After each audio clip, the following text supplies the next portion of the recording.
Hi. Good to meet you. Yeah, a little bit scruffy, a little bit beardy, a little bit whatever. Yeah, a little story again today.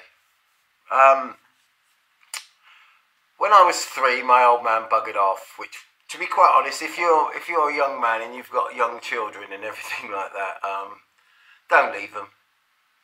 It really, really. I mean, you don't want to break your heart of a child, okay? And that's exactly what you do when you split up as parents. Like, when you go, one goes one way and one goes the other way.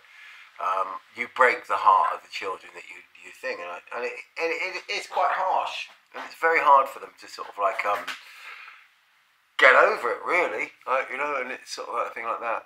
So, but luckily enough, my granddad, sort of like on my mother's side, we used to go and see him every week, and my grandma and everything like that. We get on the train, then the bus, and go and see grandma and granddad up and hang out there. Because, my mum was sort of like, I didn't realise, but she was very young at the time. And, it's, when you're a kid, everybody's old. And granddad took me under his wing a bit. And funny enough, all my cousins say that he was quite a stern and sort of like a scary bloke. But I always found him absolutely lovely and funny. So I think, but he used to tell stories all the time and make me laugh. I think he was probably trying to cheer me up. But one of the stories he told me was in the Second World War. Was he was an air raid warden. But yeah, no, he was home guard. Home guard, that was it. He was home guard. I do apologise. Very much home guard. And he'd been through the First World War. He was a communist. He didn't really sort of think that war and the common man was anything to do with the common man. He sort of like thought like individuals were individuals.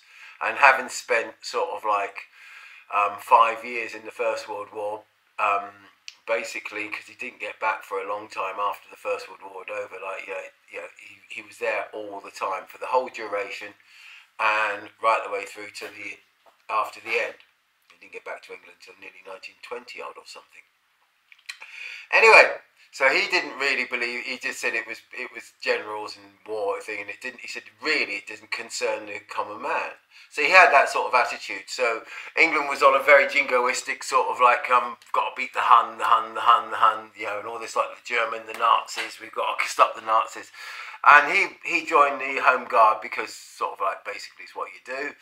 And he was accused of being a Nazi sympathiser. He was a coward, everything like this, And there was one particular chap who was an air raid warden. It was sort of like almost, from what he described him, was like the cliche out, the air raid warden out of Dad's army.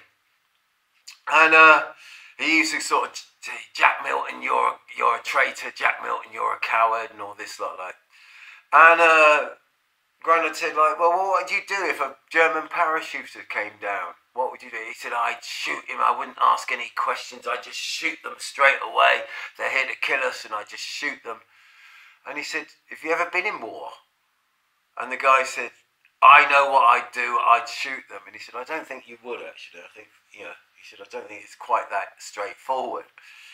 Anyway, so Bristol was getting bombed and everything, and there were rumours of German paratroopers, falling down, coming down and sort of doing attacks and things like that. So this is just after Dunkirk and when England was sort of like on its knees.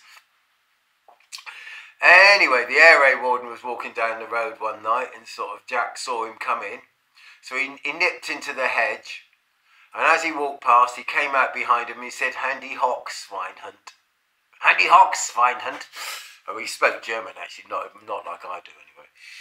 Anyway, this air raid warden collapsed on the floor in a mewling, pissing mess, begging not to be killed and begging not to be shot. And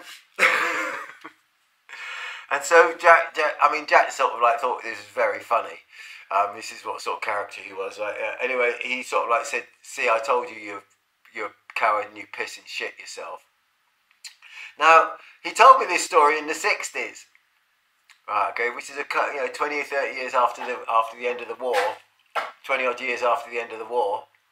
And we were walking down the road one day. He said, "You know that story of the air raid warden I told you?" And I said, "Yeah, yes, yeah." He said, "See that man coming down here?" He said, "That's the man. That's the man." And he said, older man came walking down, and he saw Jack, and he crossed over the road, and wouldn't even look at him. And he said he hasn't walked past me since that time. He said every time he sees me, he crosses over the road, and he won't look at me. He said, since that time. So, be careful what you sort of say in bravado, because somebody might pull your chain. Yeah. Anyway, that's a story from my granddad. Yeah, take care, and don't leave your kids. Stay with them.